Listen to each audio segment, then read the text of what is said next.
अक्सर ऑफिस में बैठे हुए आपने किसी न किसी कोलीग से ये ज़रूर सुना होगा कि यार मेरी नौकरी बहुत मुश्किल है, मेरा अपनी इस जॉब में दिल नहीं लगता। अगर आप जॉब करते हैं तो कई मर्तबा ये ख्याल आपके भी जहन से ज़रूर गुजरा होगा कि यार मेरा काम बहुत मुश्किल है, मुझे ये काम छोड़ देना चाहिए। यकीन कीजिए दोस्तों कि आपकी जॉब, आपका काम उतना मुश्किल नहीं होगा उस जॉब या उस काम के सामने जिसके बारे में ना सिर्फ आज की वीडियो में मैं आपको बताऊंगा बल्कि के दिखाऊंगा भी। ये जॉब है बड़ी बड़ी शिप्स, बड़े बड़े बहरी जहाज, उनके उन तमाम हिस्सों की सफाई का जो कि पानी के नीचे रहते हैं। जाहिर सी बात है, जब समुद्री बहरी जहाज समुद्र में तैरेगा, समुद्र में सफर करेगा तो उसका एक बहुत बड़ा हिस्सा पानी के नीचे भी होता है ना। उस समुद्री हिस्से के ऊपर मल्टीपल किस्म के ऑर्गेनिजम्स आकर अटैच हो जाते हैं। फंगस, एल्गी, समुद्री कीड़े मकोड़े, समुद्री जानदार, कई मर्तबा समुद्री पौधे भी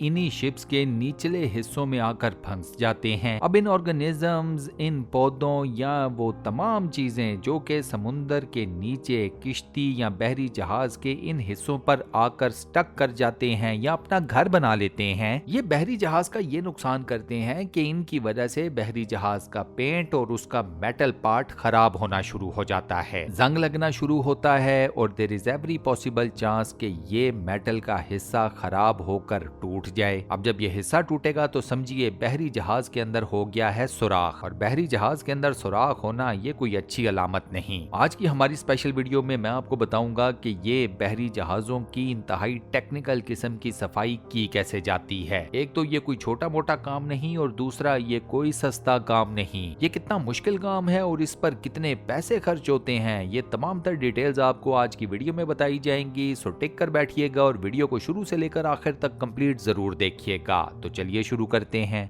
बहरी जहाज के निचले हिस्से के ऊपर जब किसी भी किस्म की कोई ऑर्गेनिजम्स, फंगस, एल्गी, समुद्री पौधे या कोई भी ऐसी चीज आकर एक बड़ी अमाउंट में स्टक कर जाती है तो उसका नुकसान ये होता है कि बहरी जहाज के वेट में इजाफा हो जाता है। वेट में इजाफा होगा तो बहरी जहाज की स्पीड भी कम हो जाती है और उसकी फ्यूल एफिशिएंसी भी गिर जाती है। इन सारे मामलात की वजह से बहरी जहाज ओन करने वाली कंपनी को होता है पैसों में अच्छा खासा नुकसान। बहरी जहाज को इन तमाम तर नुकसानात से बचाने के लिए बहरी जहाजों की रेगुलर इंटरवल के ऊपर सफाई की जाती है। पहला मैकेनिज्म जिसके थ्रू ये सफाई की जाती है वो ये है कि डाइवर्स या गोताखोरों को पानी के नीचे उतारा जाता है और ये पानी के बीच में खड़े बहरी जहाज की पानी के नीचे जाकर ही सफाई सुथराई करते हैं। ये काम काफी ज्यादा मुश्किल होता है, लिहाजा ज्यादातर बहरी जहाज ओन करने वाली कंपनी सफाई के लिए एक दूसरा मैकेनिज्म इस्तेमाल करती हैं और वो है इन बहरी जहाजों को ड्राई डॉक्स के ऊपर खड़ा करके इनकी सफाई करना।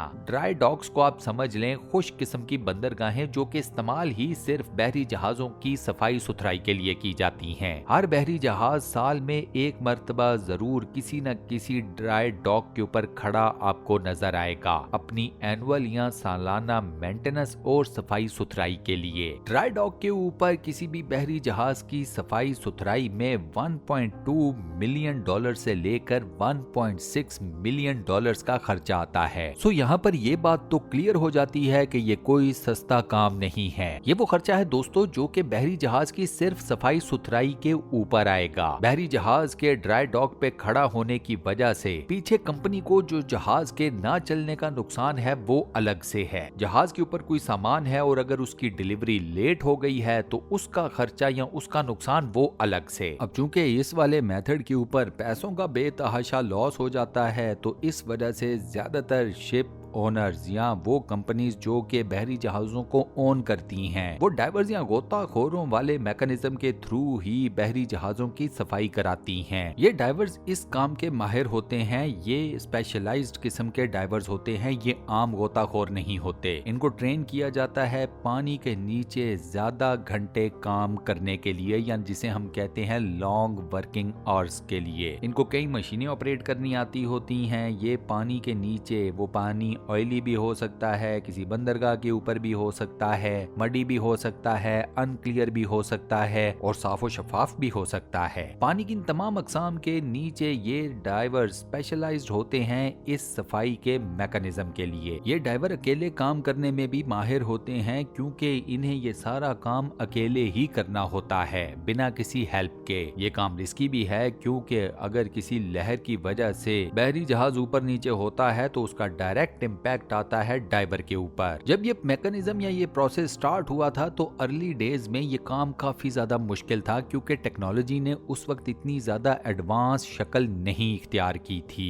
अब इस वक्त दुनिया में जितनी साइंस और टेक्नोलॉजी की तरक्की हो चुकी है तो ये शोबा भी साइंस और टेक्नोलॉजी की तरक्की की वजह से काफी ज्यादा एडवांस हो चुका है। अब इस सफाई सुथराई के लिए ऑटोमेटेड मशीन्स मार्केट में आ चुकी हैं। ये मशीन्स ना सिर्फ ऑटोमेटेड हैं, हाईली एफिशिएंट हैं, साथ ही साथ ये तमाम machines full time eco friendly भी हैं। अब जब आप बहरी जहाज के निचले हिस्से की सफाई कर रहे होते हैं तो कई हार्मफुल किस्म के कंपोनेंट्स भी पानी में मिक्स हो जाते हैं या पानी का हिस्सा बन जाते हैं। मिसाल के तौर के ऊपर निचले हिस्से की सफाई सुथराई के दौरान बहुत ज्यादा कॉपर और जिंक बहरी जहाज से उखड़कर पानी में शामिल हो जाते हैं। अब इन कंपोनेंट्स की वजह से समुद्र के इकोसिस्टम को अच्छा खासा नुकसान भी बर्दाश्त करना पड़ता है। इस मसले का हल निकाला गया है ऑटोमेटेड क्लीनिंग ड्रोन्स के जरिए। ये खास किस्म के ड्रोन्स होते हैं जो कि पानी में उतरकर जब बहरी जहाज के निचले हिस्से की सफाई कर रहे होते हैं तो ये जितना भी गंद बहरी जहाज के निचले हिस्से से सफाई सुथराई के दौरान उतरता है उसको पानी का हिस्सा नहीं बनने देते बल्कि अपने अंदर ही सक कर लेते हैं। इन ड्रोन्स में इस सारे गंद को स्टोर करने की स्पेस भी होती है और अच्छे खासे स्ट्रॉन्ग किस्म के सकर भी इनके अंदर लगे होते हैं जो कि सारे गंद को विद इन नो टाइम सक कर लेते हैं या अपने अंदर खींच लेते हैं। कई मर्तबा डाइवर्स को इस क्लीनिंग के लिए समुद्र के नीचे इतना डीप डाइव करना पड़ता है कि आमतौर पर डाइवर्स इतना डीप या इतना गहरा समुद्र के नीचे गोता नहीं लगाते या डाइव नहीं करते। इसको कहा जाता है सैचुरेशन डाइविंग। इस मैकेनिज्म के लिए खास किस्म का चैम्बर इस्तेमाल किया जाता है जिसमें बैठकर ये डाइवर्स पानी के नीचे उतरते हैं। इस चैम्बर के अंदर 3 डाइवर्स एट अ टाइम पानी के नीचे उतरते हैं। ज्यादा से ज्यादा ये लोग 6 घंटों के लिए काम करते हैं और उसके बाद उनकी जगह नेक्स्ट टीम आकर ले लेती है। सैचुरेशन डाइविंग की जगह भी ऑटोमेटेड मशीन्स बड़ी तेजी के साथ लिए जा रही हैं। एक तो ह्यूमन एरर के चांसेस कम हो जाते हैं, इंसानी जान का नुकसान होने के चांसेस कम हो जाते हैं। इन ऑटोमेटेड मशीन्स को खुश्की के ऊपर बैठकर ही बड़े आराम से ऑपरेट किया जा सकता है। पानी के नीचे इतना डीप भी जा सकती हैं जहां पर इंसान नहीं जा सकते। सो इन ऑटोमेटेड मशीन्स के भी काफी ज्यादा फवायद हैं अगर इनका मुकाबला किया जाए ह्यूमंस के डीप डाइव करने से। अब चूंकि ये तमाम तर इक्विपमेंट, ये तमाम तर मशीन्स काफी ज्यादा एडवांस किस्म की होती हैं, काफी ज्यादा कॉम्प्लेक्स होती हैं, लिहाजा इनको ऑपरेट करने के लिए आपको चाहिए होते हैं माहिर लोग जिनके पास ना सिर्फ इस तमाम मशीनरी की, इस तमाम इक्विपमेंट को कंट्रोल करने की, चलाने की फुल ट्रेनिंग भी हो बल्कि साथ ही साथ अच्छा खासा एक्सपीरियंस भी हो। प्लस इस सारी क्लीनिंग में, इस सारी साइंस और टेक्नोलॉजी की एडवांसमेंट में इंसानों को ये भी ख्याल रखना होता है कि उनके इक्विपमेंट, उनकी मशीन की वजह से समुद्र का इकोसिस्टम बिल्कुल डिस्टर्ब ना हो, किसी भी समुद्री जानवर को किसी किस्म का कोई नुकसान ना हो। और इसी अमेजिंग फैक्ट के साथ हम अपनी आज की इस वीडियो को यहाँ पर करते हैं दी एंड। दोस्तों आज की ये वीडियो आपको कैसी लगी, वॉइस ओवर कैसा लगा, मुझे नीचे कमेंट सेक्शन में जरूर बताइएगा। वीडियो को बंद करने से पहले आपसे एक छोटी सी रिक्वेस्ट, और वो ये कि अगर आपने अभी तक हमारे इस चैनल को सब्सक्राइब नहीं किया हुआ तो बराए मेहरबानी चैनल को सब्सक्राइब जरूर कर लें और साथ बने हुए बेल के आइकन को लाजमन प्रेस कर दीजिएगा। बाकी अपना बहुत ख्याल रखिएगा। इंशाल्लाह मुलाकात होती है किसी नई बेहतरीन किस्म